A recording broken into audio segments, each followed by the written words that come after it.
विरोधक कारण नसताना लाडकी बहीण योजनेबाबत चर्चा करतात असं म्हटलंय अजित पवारांनी। लाडकी बहीण योजनेचे पैसे सरकार थांबवणार नाही असं अजित पवारांनी स्पष्ट केलंय।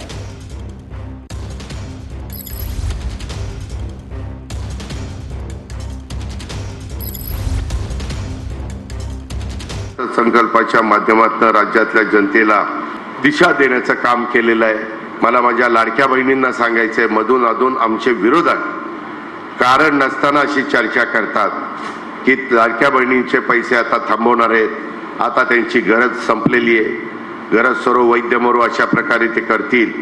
मी तसं करणार नाही।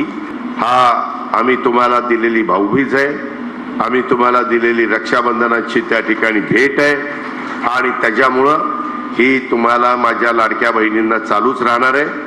आणि तुम्हाला एक योजनेचा लाभ घेत असेल तर दुसऱ्या योजनेचा लाभ घेता येणार नाही।